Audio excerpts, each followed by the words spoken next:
Hello everyone, how are you all? कैसे हैं आप लोग? डेमोक्रेटिक पॉलिटिक्स पार्ट 2 के सेगमेंट में एक बार फिर आपके साथ मैं हूं आपका दोस्त और बडी के कृष्णा। इस वीडियो लेक्चर में हम फॉर्म्स ऑफ पावर शेयरिंग या सत्ता की साझेदारी कितने तरीके से की जा सकती है इसको कंसेप्चुअलाइज करने की कोशिश करेंगे। इस वीडियो लेक्चर के बाद आपको एक लिंक मिलेगा, उस लिंक को आप क्लिक करेंगे और कुछ शॉर्ट आंसर्स के क्वेश्चंस और कुछ मल्टीपल चॉइस क्वेश्चंस आपको सॉल्व करने हैं, वो भी ऑनलाइन। वो करने के बाद मैं उसको इवैल्यूएट करूंगा और ये जानूंगा कि आप पावर शेयरिंग कितना समझ पाए और कितना नहीं। श्रीलंका और बेल्जियम की केस स्टडी से हमने एक कंक्लूजन ड्रॉ किया है। कंक्लूजन ये है कि power sharing is the soul of democracy. Without power sharing the democracy is meaningless. लेकिन मोनार्कियल फॉर्म ऑफ गवर्नमेंट में तो ऐसा नहीं था। क्या आपको एक मूवी का डायलॉग याद है? ये मेरा वचन है, मेरा वचन ही है शासन।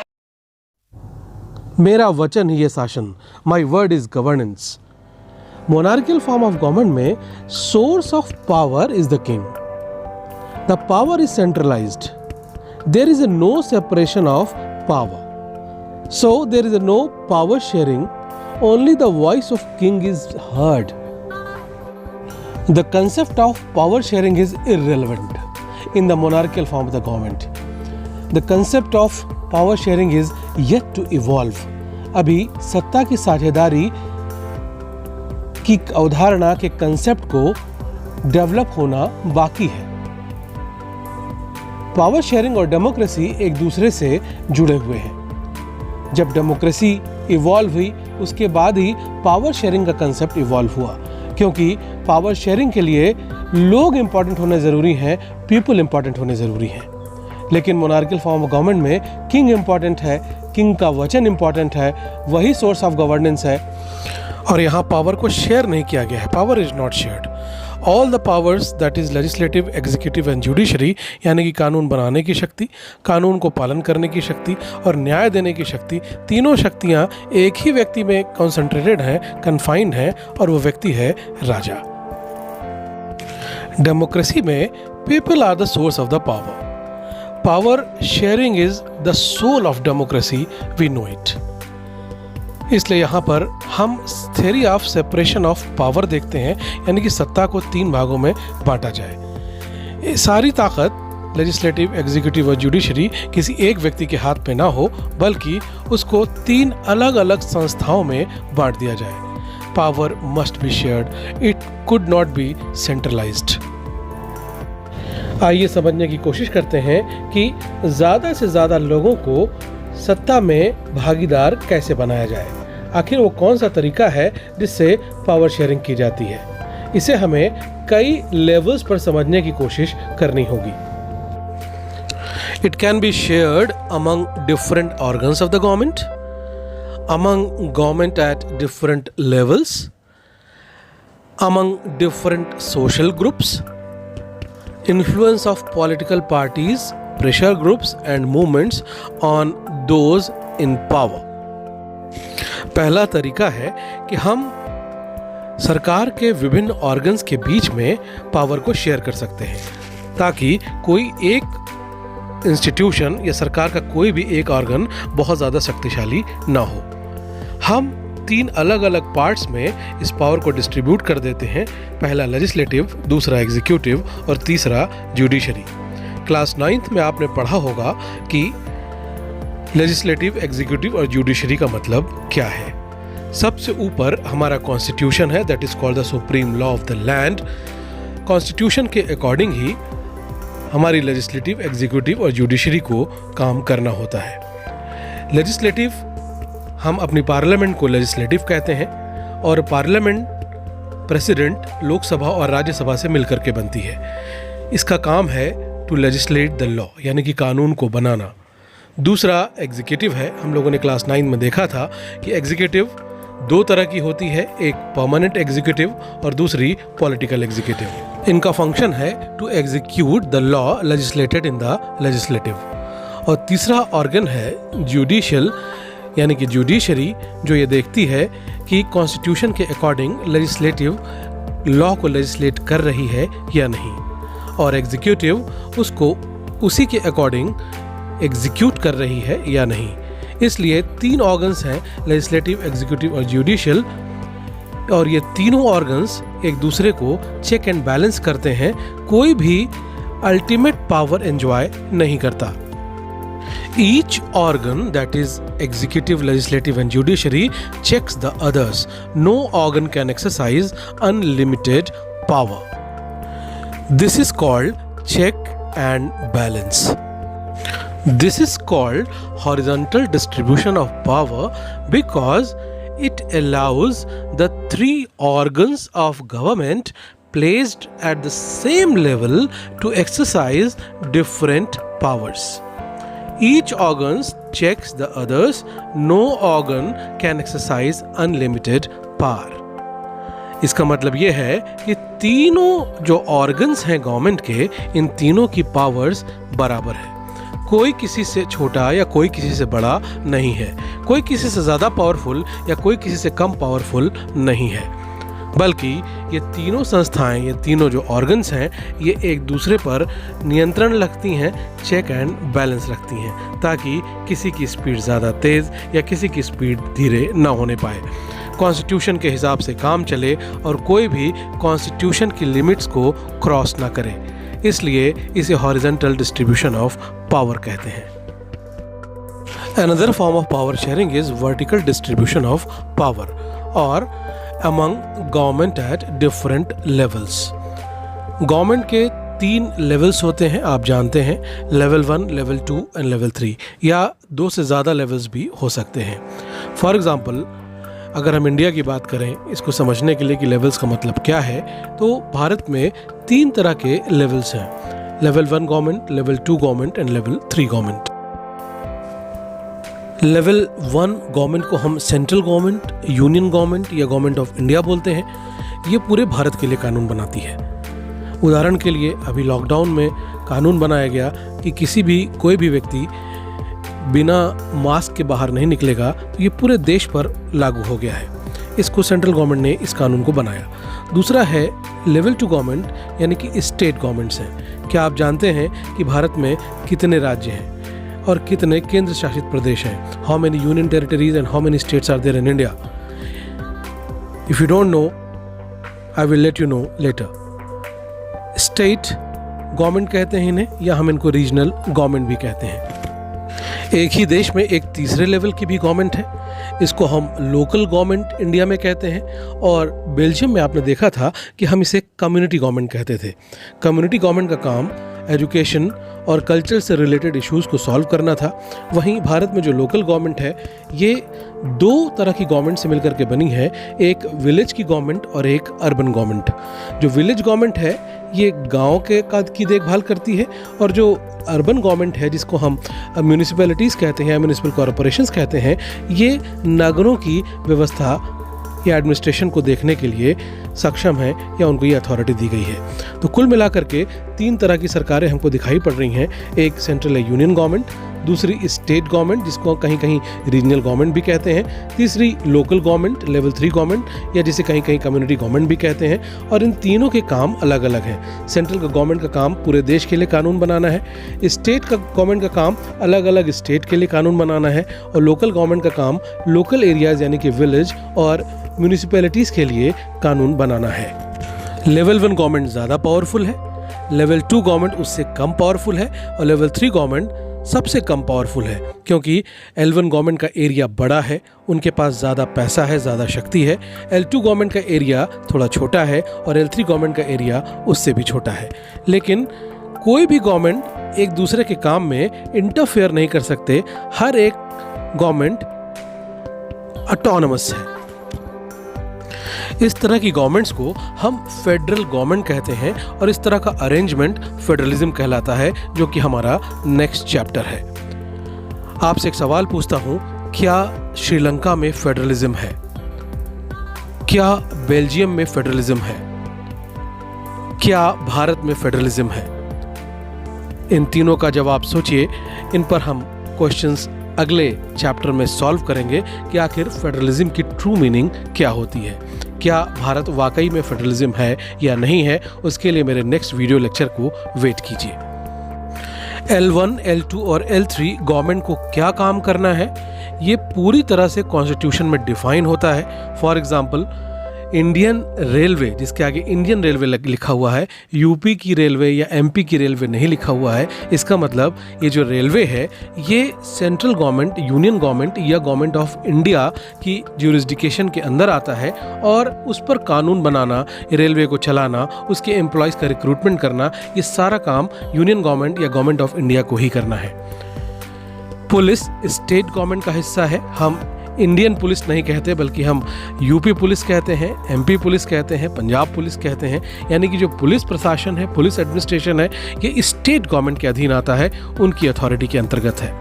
वहीं लोकल गवर्नमेंट के अंडर में लोकल रोड का कंस्ट्रक्शन करना, लोकल पॉइंट्स बनाना, शहरों में बल्ब चेंज करना, पार्किंग के अरेंजमेंट्स करना, ये सारा काम लोकल गवर्नमेंट का काम है। ये सारे जो काम है, और भी बहुत सारे काम होते हैं, कितने काम हैं, क्या हैं, कौन सी लिस्ट है, ये सब हम नेक्स्ट चैप्टर में डिस्कस करेंगे। लेकिन कम से कम यहाँ पर ये जानना ज़रूरी है कि कॉन्स्टिट्यूशन में सभी लेवल्स के काम डिफाइंड हैं कि L1, L2 और L3 गवर्नमेंट को कौन कौन से काम करने हैं, और कोई भी गवर्नमेंट किसी के भी काम में इंटरफेयर नहीं करेगी। इसे हम वर्टिकल डिस्ट्रीब्यूशन ऑफ पावर कहते हैं। It is the distribution of power among government at different levels. I hope आप इस चीज़ को समझ गए होंगे। जहां हॉरिजॉन्टल डिस्ट्रीब्यूशन ऑफ पावर में सारे गवर्नमेंट के ऑर्गन्स एक लेवल पर थे, वहीं यहाँ पर लेवल अलग अलग हैं। यहाँ पर सेंट्रल गवर्नमेंट के पास शक्ति और एरिया ज़्यादा है, L2 गवर्नमेंट के पास एरिया और पावर थोड़ी कम है, L3 के पास पावर और एरिया बहुत कम है। यानी कि पावर और एरिया ऊपर से नीचे के क्रम में घटता जाता है। L1 के पास ज़्यादा, L2 के पास उससे कम और L3 के पास उससे कम। इस तरह का जब अरेंजमेंट होता है जहां ऊपर से नीचे पावर घटती जाती है डिफरेंट लेवल्स पर, तो इसे हम वर्टिकल डिस्ट्रीब्यूशन ऑफ पावर कहते हैं। बेल्जियम में वर्टिकल डिस्ट्रीब्यूशन ऑफ पावर दिखता है, लेकिन श्रीलंका में ये दिखाई नहीं पड़ता। हम देखते हैं कि बेल्जियम में 3 लेवल की गवर्नमेंट्स हैं, लेकिन श्रीलंका में 2 लेवल की गवर्नमेंट होने के बावजूद भी जो लेवल 1 गवर्नमेंट है वो ज़्यादा पावरफुल है और दूसरे लेवल की गवर्नमेंट को उसके ऑर्डर्स मानने पड़ते हैं। इसलिए श्रीलंका में डिस्ट्रीब्यूशन ऑफ पावर नहीं है, बेल्जियम में डिस्ट्रीब्यूशन ऑफ पावर है। इंडिया में भी डिस्ट्रीब्यूशन ऑफ पावर दिखाई पड़ता है। 6 अगस्त 2019 से पहले भारत में 29 स्टेट्स और 7 यूनियन टेरिटरीज थे, यानी कि 29 राज्य और 7 केंद्र शासित प्रदेश थे। वहीं आफ्टर अगस्त 6, 2019 भारत में 28 स्टेट्स एंड 9 यूनियन टेरिटरीज हैं। 28 states means Jammu and Kashmir अब स्टेट नहीं रहा, इसलिए एक स्टेट कम हो गया और हमारे पास 28 स्टेट्स हैं और 2 यूनियन टेरिटरीज बढ़ गए, एक कश्मीर और दूसरा लद्दाख। किसी भी देश में बहुत सारे सोशल ग्रुप्स होते हैं जो कि संख्या में ज़्यादा या संख्या में कम हो सकते हैं। फॉर एग्जाम्पल अगर हम बेल्जियम का उदाहरण लें तो वहाँ पर एक जो भाषाई समूह था, एक जो एथनो लिंग्विस्टिक ग्रुप था, वो माइनॉरिटी में था और दूसरा मेजॉरिटी में था। श्रीलंका में भी एक एथनो लिंग्विस्टिक ग्रुप मेजॉरिटी में था और दूसरा माइनॉरिटी में था। अब इन सोशल ग्रुप्स को किस तरह से पावर शेयरिंग दी जाए या उनको भी शासन में शामिल किया जाए, उनको भी डिसीजन मेकिंग में शामिल किया जाए। एक तरीका ये हो सकता है जो कि बेल्जियम ने अडॉप्ट किया कि उन्होंने एक कम्युनिटी गवर्नमेंट बना दी। उन्होंने कहा कि रिलीजन और कल्चर और लिंग्विस्टिक जो मामले हैं उन पर केवल और केवल कम्युनिटी गवर्नमेंट ही डिसीजन देगी और ये कम्युनिटी गवर्नमेंट हर एक लैंग्वेज बोलने वालों के लिए अलग अलग होगी। दूसरा तरीका श्रीलंका ने निकाला। उन्होंने कहा कि हम माइनॉरिटी लिंग्विस्टिक ग्रुप को एलिनेटेड कर देते हैं और केवल मेजॉरिटी लिंग्विस्टिक ग्रुप जो है वही श्रीलंका पर शासन करेगा।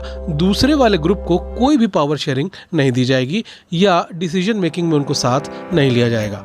बल्कि मेजॉरिटी की जो विल है, उनकी जो इच्छा है, उसको उनके ऊपर थोप दिया जाएगा।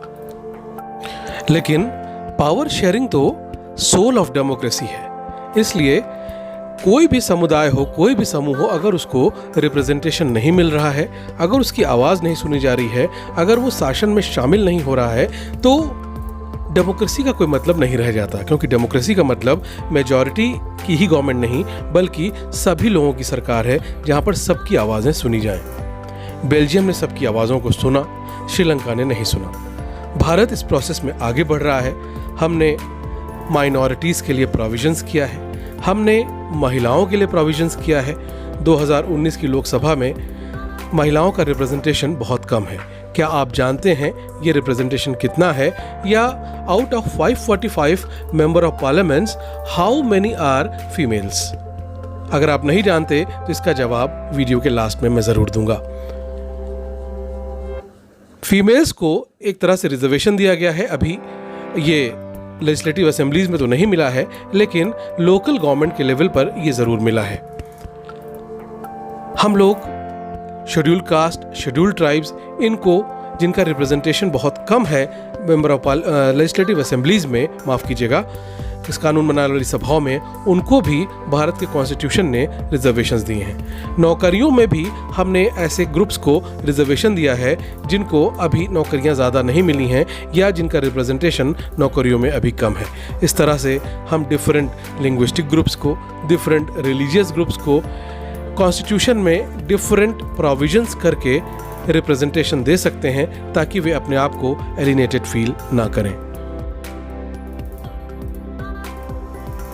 केवल गवर्नमेंट में रहकर ही पावर शेयरिंग नहीं की जाती, बल्कि हम अगर देखें तो हमारे देश में बहुत सारी पॉलिटिकल पार्टीज़ हैं, कुछ प्रेशर ग्रुप्स हैं और बहुत सारे आंदोलन या मूवमेंट समय समय पर होते रहते हैं, जो कि सरकार पर ये प्रेशर बनाते हैं कि वो उनकी बात को सुने और उनके अकॉर्डिंग पॉलिसीज़ में चेंज लेकर के आएँ। भारत में आज भारतीय जनता पार्टी, जो कि एक राजनीतिक दल है, उसकी सरकार है। 33% वोट भारतीय जनता पार्टी को प्राप्त हुए हैं, लेकिन अभी भी उन्हें लगभग 70% वोट नहीं मिले हैं। ये 70% वोट भारतीय राष्ट्रीय कांग्रेस को, समाजवादी पार्टी को, बहुजन समाजवादी पार्टी को, शिवसेना को, इस तरह के बहुत सारे राजनीतिक दल हैं जिनको प्राप्त हुए हैं। अगर सरकार कोई निर्णय लेती है तो वो 33% लोगों के निर्णय को शामिल करती है, लेकिन अगर भारतीय राष्ट्रीय कांग्रेस कोई बात कह रही है, वो दबाव डाल रही है, तो सरकार को उसकी बात सुननी ही पड़ेगी। इस तरह से जो विपक्षी दल हैं वो सरकार की आलोचना करते हैं, उन पर दबाव बनाते हैं, ताकि नीतियों में सरकार की परिवर्तन लाया जा सके।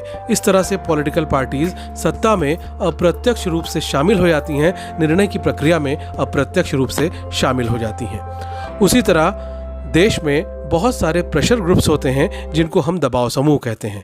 ये प्रेशर ग्रुप क्या होता है? आइए एक एग्जांपल से इसको समझते हैं।